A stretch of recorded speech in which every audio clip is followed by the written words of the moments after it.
வரைக்கும் இருந்து எதையும் கொண்டு போகிறது கிடையாது. அப்போ இருக்கிற வரைக்கும் ஹாப்பியாக சந்தோஷமாக இருக்கணுங்கிறது தான் ஒவ்வொரு மனிதனுடைய குறிக்கோள். அப்போ அந்த குறிக்கோளை நிறைவேற்றணும்னா மனசை ஹாப்பியாக சந்தோஷமாக வச்சுக்கணும். அதுக்கு நீங்கள் விட்டு கொடுத்தால் என்றைக்கும் மனம் கெட்டு போவதில்லைங்கிறது தான் அதனுடைய எடுத்துக்காட்டு, அதனுடைய மீனிங்.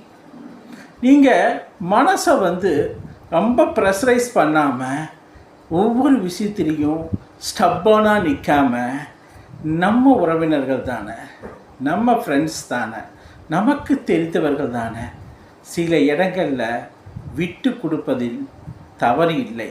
அந்த விட்டு கொடுத்து உங்களுக்கு கிடைக்கக்கூடிய லாபம் என்னென்னா மன திருப்தி, ஒரு விதமான மன சந்தோஷம். ஆனால் அதை விட்டு கொடுக்காம ஈகோவோடு நிற்கும்போது மனசுக்குள்ள அது ஆறாத வடுவாக இருந்துக்கிட்டு காலத்துக்கும் உங்களை தொந்தரவு பண்ணிகிட்டே இருக்கும். அப்படி தொந்தரவு பண்ண அதே ஒரு ஏக்கமாக, அதே ஒரு பிரச்சனையாக, அதே ஒரு விதமான மனச்சோர்வாக உண்டாக்கி உங்களை ஒரு ஏஜுக்கு மேலே ஏதோ டிஸ்டர்ப் பண்ணிகிட்டே இருக்கும். அதனால் சின்ன வயசுலேருந்தே அது மணியாகட்டும் அல்லது எந்த ஒரு இடத்துல உங்களுக்கு கொடுக்கக்கூடிய இடம் இருந்தால் நீங்கள் கொடுக்கறதில்ல, விட்டு கொடுக்கறதில்ல தவறு இல்லை. ஏன்னா இந்த உலகத்தில் எல்லா உயிரிகளும் விட்டு கொடுக்கறதுனால தான் மனிதன் வாழ்ந்து கொண்டிருக்கிறான். நீங்கள் டைனோசஸ் ஒரு காலத்தில் இருந்தது உலகம் போகிறான்.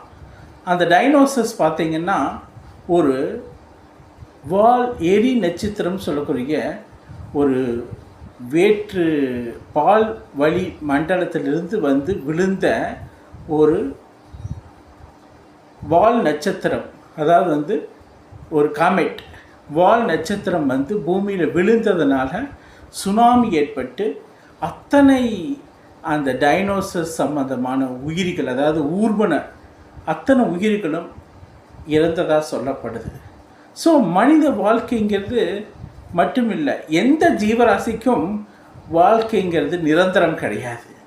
ஸோ எல்லா உயிரிகளும் அது இன்னொரு உயிரிக்குன்னா இடம் கொடுத்துட்டு வாழ்ந்து கொண்டு தான் இருக்குது. உலகமே பல உயிரிகளால் ஆனது. ஸோ ஒவ்வொரு உயிரியும் தன்னோட வாழ்க்கையை பார்த்துட்டு அடுத்தவங்களுக்கு தேவையானதை விட்டு கொடுக்கறதுனால தான் உலகம் வாழ்ந்து கொண்டு இருக்கிறது. ஸோ